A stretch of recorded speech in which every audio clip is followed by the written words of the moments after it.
اعوذ باللہ من الشیطان الرجیم بسم اللہ الرحمن الرحیم اللہم صلی علی سیدنا و مولانا محمد وعلی آل سیدنا و مولانا محمد وبارک وسلم۔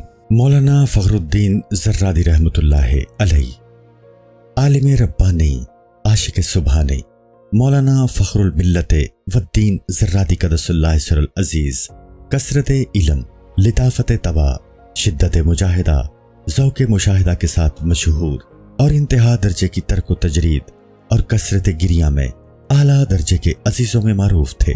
آپ سلطان المشائخ کے نہایت اولو العزم اور ممتاز خلیفوں کی فہرست میں مندرج تھے۔ سبحان اللہ، سبحان اللہ، یہ بزرگوار عشق کے مجسم تصویر اور محبت الہی کے پورے فوٹو تھے۔ جو شخص آپ کی نصیبہ ور پیشانی کو دیکھتا یقیناً معلوم کر لیتا کہ یہ بزرگ و اسلام درگاہ حق تعالی میں سے ہیں۔ مولانا فخر الدین زرادی کے جناب سلطان المشائخ نظام الحق والدین کی خدمت میں ارادت لانے کا بیان شیخ نصیر الدین محمود رحمۃ اللہ تعالی علیہ سے سنا گیا ہے۔ آپ فرمایا کرتے تھے کہ جس زمانہ میں میں شہر میں تعلیم پاتا تھا، مولانا فخر الدین ہانسوی رحمۃ اللہ علیہ سے ہدایہ پڑھتے تھے، اور ساری مجلس میں ان دونوں شاگردوں سے زیادہ تر کوئی شخص تیز طبع اور بحث کرنے والا نہ تھا۔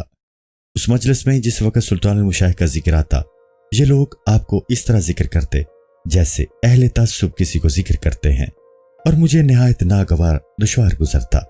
میں ان سے کہا کرتا تھا کہ آپ لوگ یہ باتیں اسی وقت تک کہتے ہو جب تک سلطان المشائخ کو نہیں دیکھتے۔ الغرض ایک دن میں نے انہیں ابھار اکسا کر سلطان المشائخ کی خدمت میں حاضر ہونے پر آمادہ کر دیا، اور وہ اس پر راضی ہو گئے۔ جب میں اور میرے ساتھ وہ دونوں سلطان المشائخ کی خدمت میں حاضر ہوئے تو میں سعادت قدم بوسی حاصل کرنے کے بعد بیٹھ گیا۔ سلطان المشائخ نے ان دونوں کی طرف متوجہ ہو کر فرمایا، تم کہاں رہتے ہو؟ جواب میں عرض کیا، شہر میں۔ بعد آپ نے فرمایا، پڑھتے کہاں ہو؟ عرض کیا، فخر الدین ہانسوی سے۔ پھر پوچھا، کیا پڑھتے ہو؟ کہا، ہدایہ۔ فرمایا، تمہارا سبق کہاں تک پہنچا ہے؟ مولانا فخر الدین جو میرے پاس بیٹھے ہوئے تھے آگے بڑھ کر بیٹھ گئے اور مقام سبق کی تقریر اور اس شبہ کی توضیح کی جو سبق میں حل ہونے سے رہ گیا تھا۔ شبہ کی تقریر بیان کر کے سلطان المشائخ سے اس کا جواب طلب کیا۔ آپ نے کمال تبہر سے دانشمندانہ جواب میں سلسلہ گفتگو شروع کیا۔ سلطان المشائخ تقریر کرتے جاتے تھے اور مولانا فخر الدین آپ کی لطافت تقریر سے حیرت میں پڑھ کر پیچھے ہٹتے جاتے تھے، یہاں تک کہ میرے پاس پہنچ گئے اور جھک کر میرے کان میں کہا، میں اس وقت کلاہ ارادت لینا چاہتا ہوں۔ سلطان المشائخ نے فرمایا، مولانا کیا کہتے ہو؟ شیخ نصیر الدین محمود فرماتے ہیں کہ میں نے عرض کیا، حضور کلاہ ارادت کی استدعا کرتے ہیں۔ سلطان المشائخ نے مسکرا کر فرمایا، اس وقت نہیں بلکہ دوسری مجلس میں دے دی جائے گی۔ مولانا فخر الدین نے بااصرار مجھ سے کہا کہ اگر سلطان المشائخ اس مجلس میں کلاہ ارادت نہیں دیتے تو اپنے تئیں ہلاک کر ڈالتا ہوں۔ جب میں نے سلطان المشائخ کی خدمت میں یہ بات کی تو آپ نے فرمایا، بہت اچھی بات ہے۔ اس وقت مولانا فخر الدین زرادی اور امیران بورکش دونوں کو کلاہ ارادت پہنا کر سرفراز فرمایا۔ مولانا فخر الدین فوراً محلوق ہوئے اور دانشمندوں کے زمرہ اور ان کے کیل و کال سے نکل کر درویشوں کے حلقے میں بصد آرزو داخل ہوئے، اپنی تمام کتابیں اور مسودات یاروں کو بخش دیے، اور دانشمندی کا غرور، جاہ و منزلت کی طلب یک لخت سر سے دور کر دی۔ امیر خسرو کیا خوب فرماتے ہیں، بود ز عقل پیش ازیں باد غرور برسرم، پیش در تو خاک شد عام ہما کچھ کلاہیم۔ اس سے پیشتر عقل کے سبب سے غرور کی ہوا میرے سر میں بری ہوئی تھی، لیکن تیرے دروازہ کے آگے میری وہ ساری کج کلاہی خاک میں مل گئی، اور اس روز سے یہ بزرگوار سلطان المشائخ کے غلاموں کے سلسلہ میں منسلک ہوئے۔ غیاث پور ہی میں سکونت اختیار کی اور 5 وقت نماز جماعت خانہ میں سلطان المشائخ کے ساتھ ادا کرتے رہے۔ کسی خوش اور صالح وقت میں سلطان المشائخ کی خدمت میں جاتے اور اس روحانی مجلس سے ان کی روح پاک پرورش پاتی تھی، اور اس مجلس کے ذوق سے مست ہو کر پھر بار بار آمد و رفت کرتے۔ انجام کر آپ نے سلطان المشائخ کے مکان کے آگے گھر بنا لیا اور وہیں رہنے لگے، تاکہ وقت بے وقت اس سعادت کو حاصل کرتے رہیں۔ شیخ سعدی نے کیا خوب کہا ہے، خوشاں سرے کہ شود خاک آستانہ تو، وہ سر بہت اچھا ہے جو تیرے دروازے کی خاک بن جائے۔ یہاں تک کہ جس روز تک سلطان المشائخ زندہ رہے، مولانا فخر الدین نے کبھی سر آستانہ سے دور نہیں کیا۔ یہ ضعیف کہتا ہے، عشق آرا مسلم است اے جان، کو نہد سر بر آستانہ دوست۔ عشق اسی کا کامل ہے جو دوست کے دروازے کی چوکھٹ پر اپنا سر رکھے۔ امیر حسن کہتے ہیں، حسن اگر تیرا رقیب تجھ سے دریافت کرے کہ یہ کیا ہے تو اس کو جواب دینا چاہیے کہ دوست کے دروازے کی خاک پا ہے۔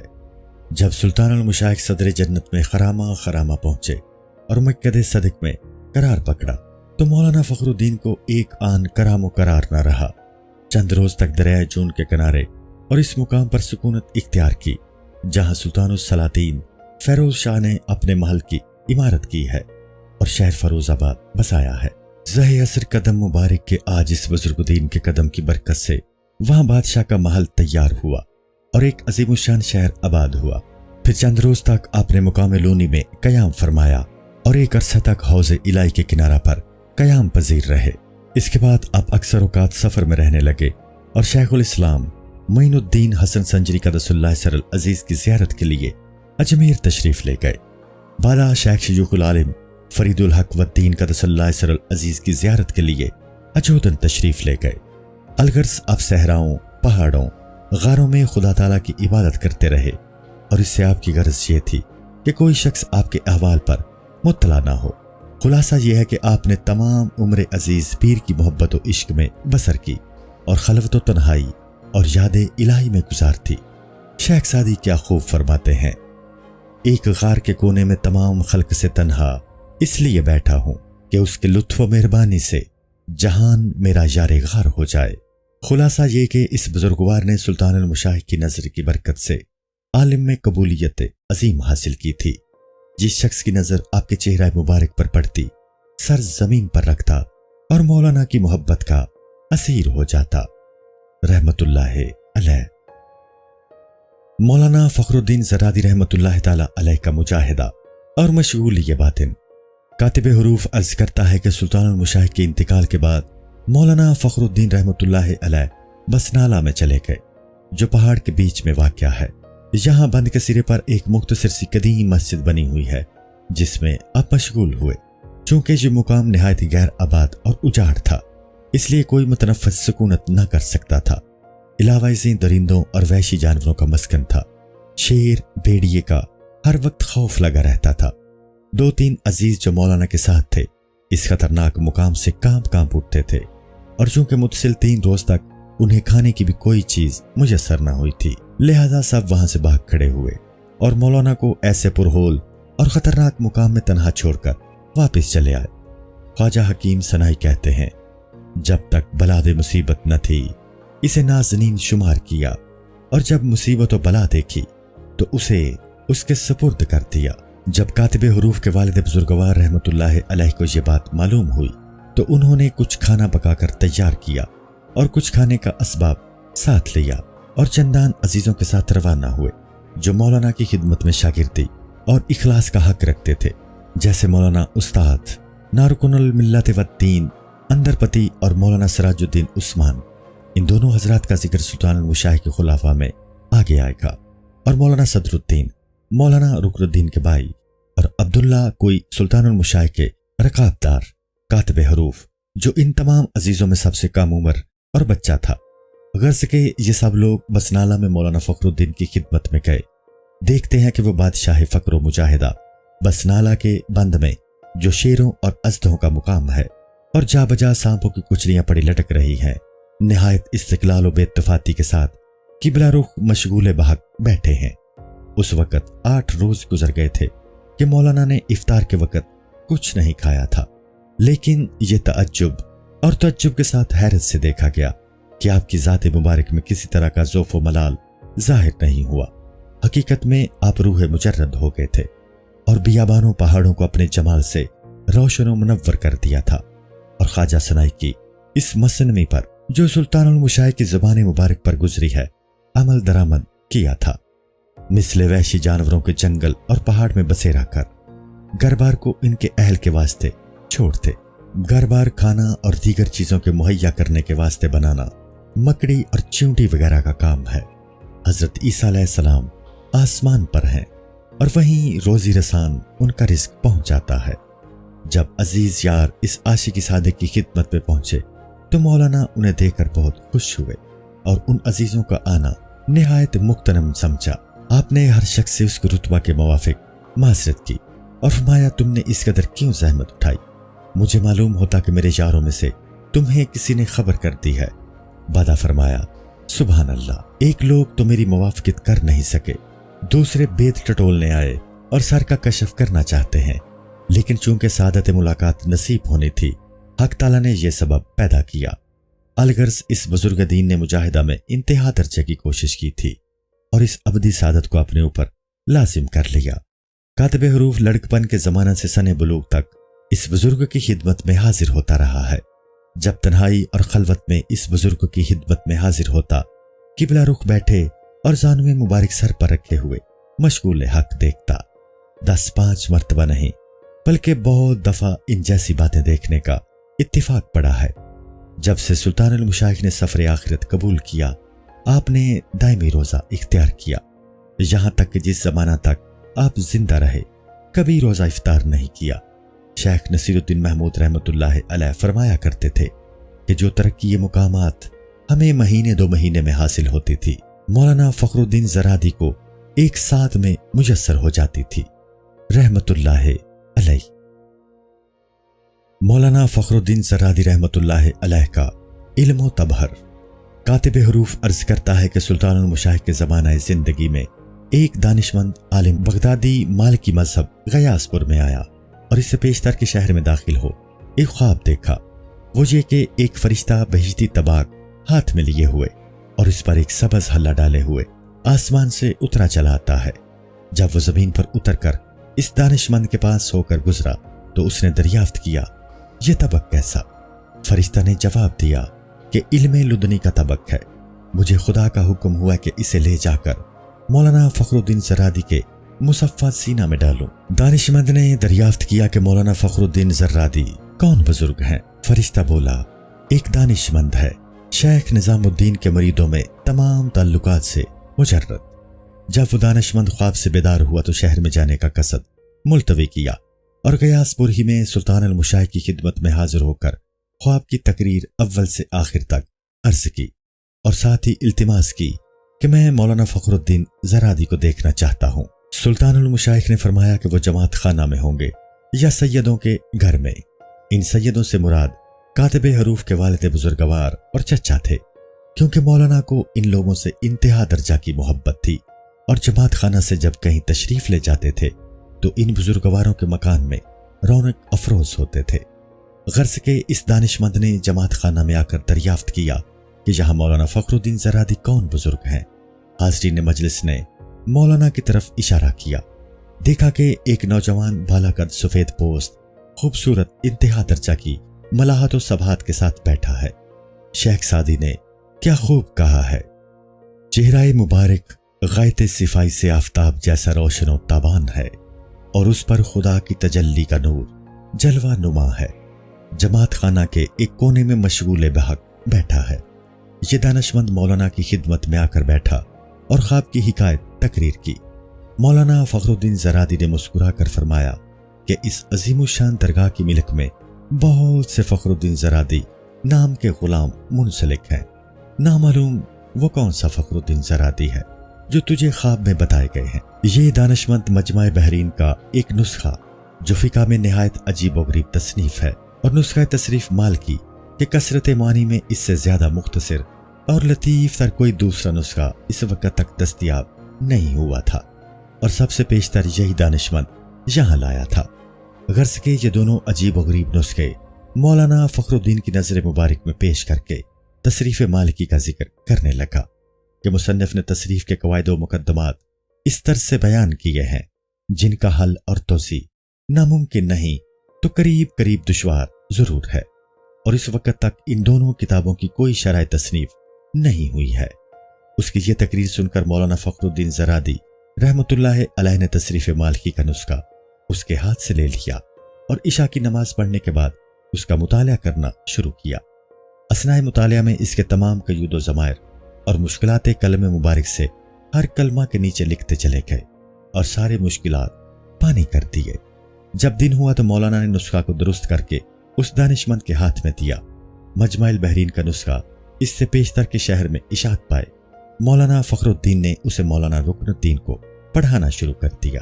دانشمند نے مولانا کا یہ علمی تبہر اور خداداد قابلیت دیکھ کر کہا، الحمدللہ کہ میرے خواب کی تصدیق ہو گئی، کیونکہ علم میں اس درجہ قوت اسی شخص کو نصیب ہوتی ہے جس کا سینہ علم لدنی سے آراستہ و معمور ہوتا ہے۔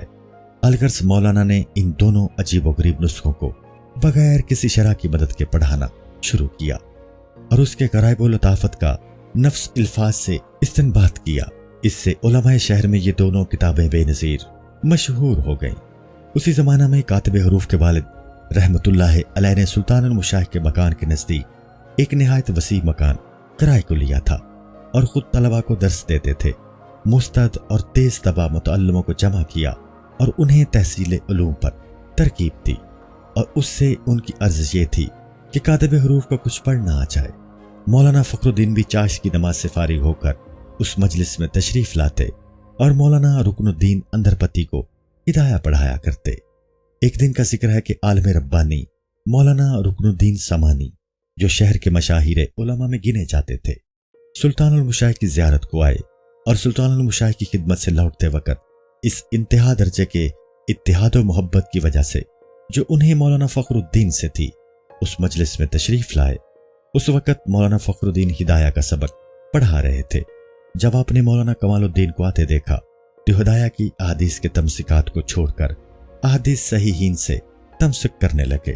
مولانا کمال الدین نے فرمایا کہ حضرت، آپ ہدایہ کے احادیث کے تمسکات کو ترک کر کے دوسری حدیثوں سے تمسک کرتے ہیں۔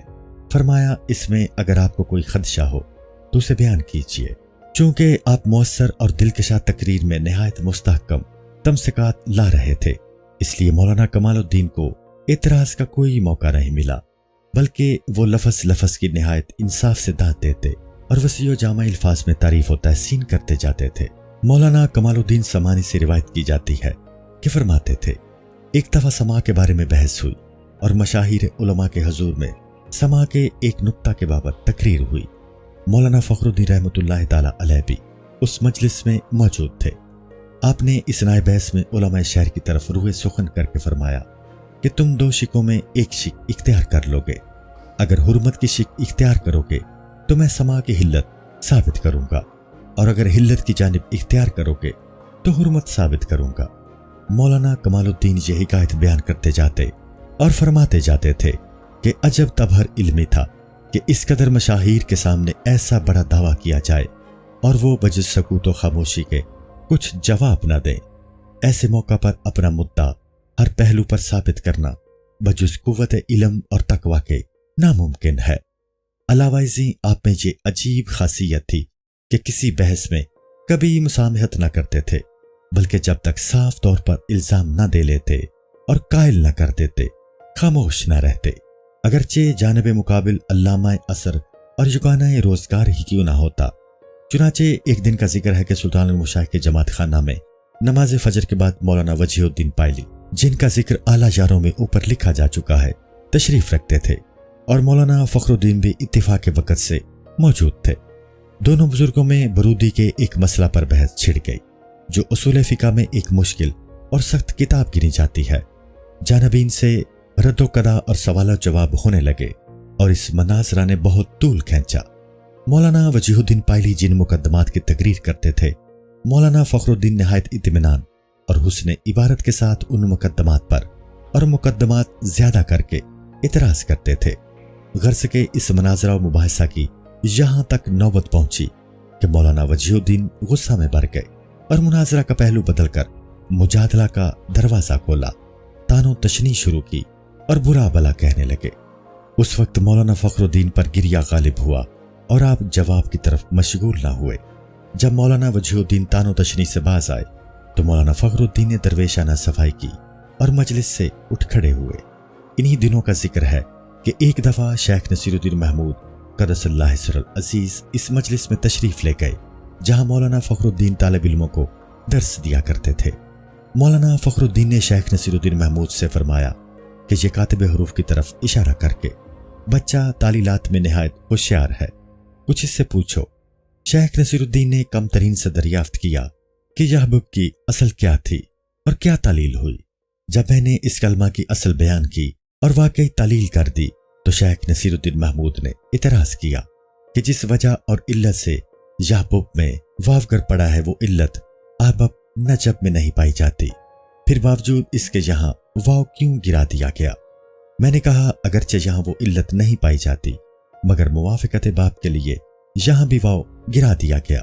جو ہی یہ جواب میری زبان سے نکلا فخر الدین مارے خوشی کے اچھل پڑے اور انشراح باطن کے لیے دستار اور مسواک جو آپ کے دستے مبارک میں تھی کم ترین کی طرف پھینک دی۔ اس تقریر سے میرا اتنا ہی مقصود تھا کہ اس فدوی نے ان دو بزرگوں کی سعادت بخش نظر میں خلت پایا اور تحسین سے مشرف ہوا۔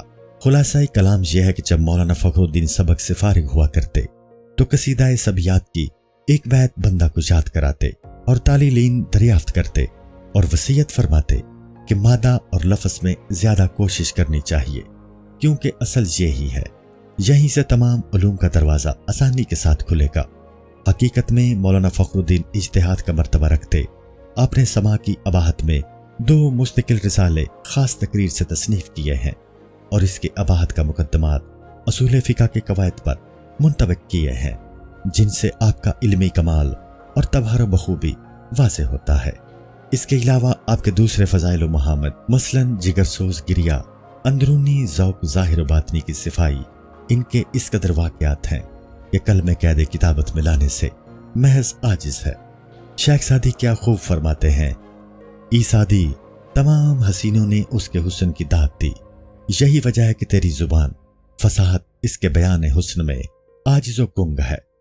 اگر کبھی مولانا فخر الدین رحمۃ اللہ علیہ یاروں کے ساتھ زراعت و باغ اور پہاڑ و جنگل کی سیر کی غرض سے باہر تشریف لے جاتے تو کاتب حروف بھی ان بزرگوں کے ساتھ ہوتا تھا۔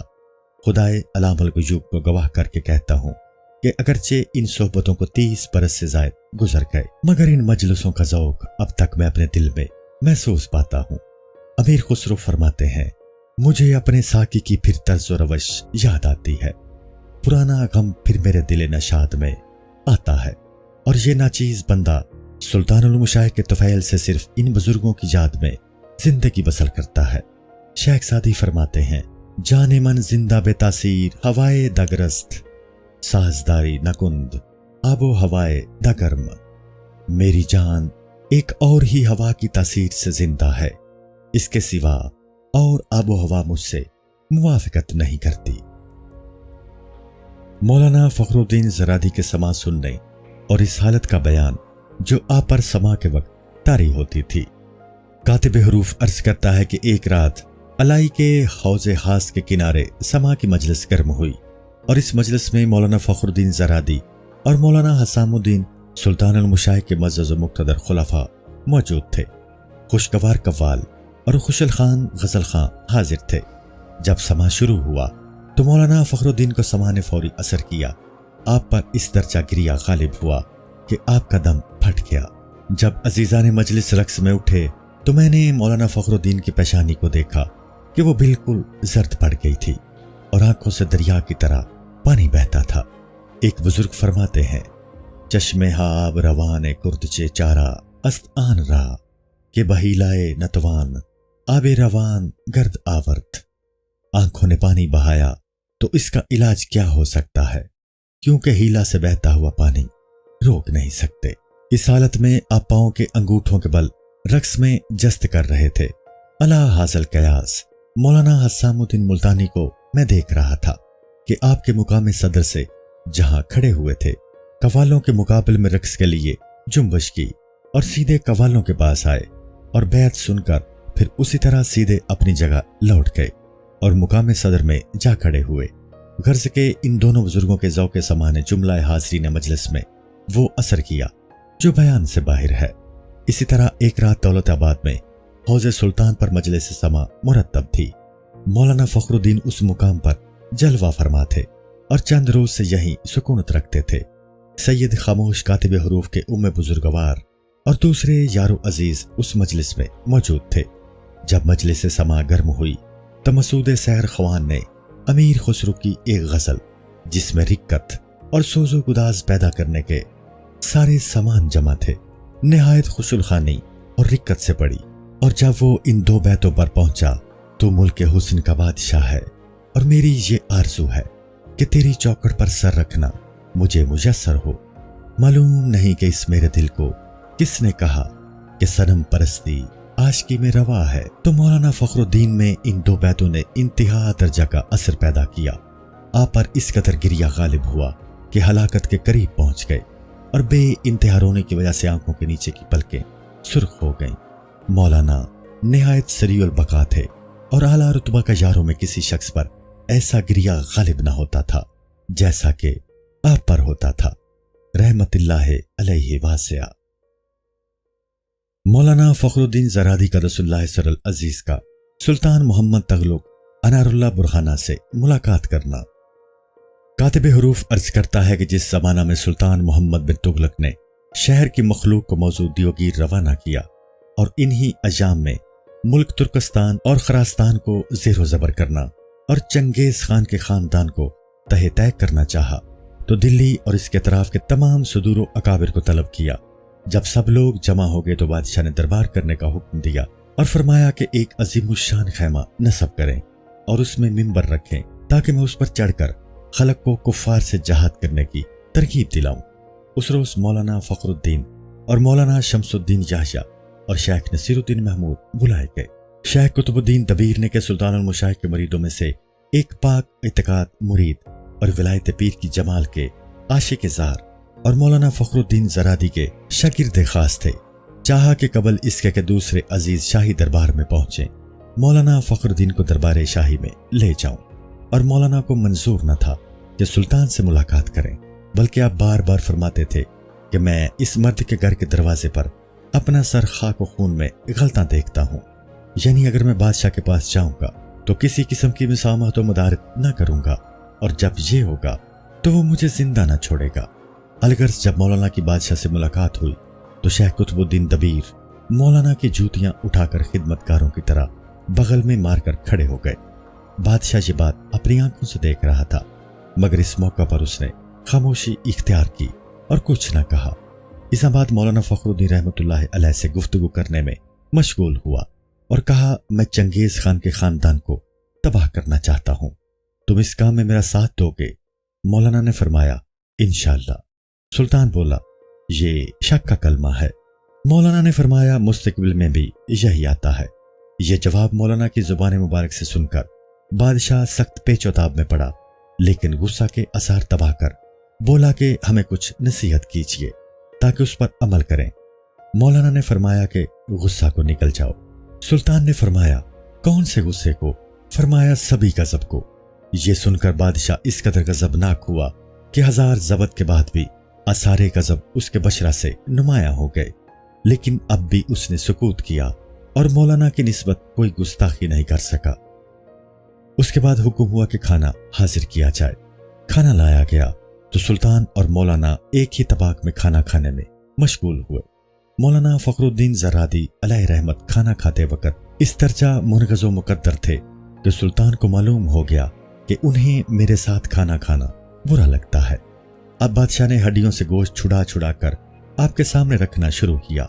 مولانا نے نہایت ناخوشی اور کراہت سے تھوڑا تھوڑا کھا کر ہاتھ دسترخوان سے اٹھا لیا۔ جب دسترخوان اٹھ گیا تو مولانا شمس الدین یحییٰ اور شیخ نصیر الدین کو لوگ بلا کر لائے۔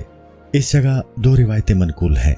ایک یہ کہ جس وقت یہ بزرگ تشریف لائے تو مولانا فخر الدین نے مولانا شمس الدین یحییٰ کو اپنے سے بالا تر مقام پر جگہ دی اور شیخ نصیر الدین محمود کو اپنی جگہ بٹھایا اور خود نیچے بیٹھ گئے، اور دوسری روایت یہ ہے کہ ایک طرف تو مولانا شمس الدین یحییٰ اور مولانا نصیر الدین بیٹھے اور ایک طرف مولانا فخر الدین زرادی رحمت اللہ علیہم، لیکن پہلی روایت صحیح ہے کیونکہ شیخ قطب الدین دبیر جو اس مجلس میں موجود تھے پہلی روایت کے ناقل ہیں۔ الغرض جب رخصت ہونے کا وقت ہوا تو ان بزرگوں کے لیے جدا جدا ایک صوف کا جامہ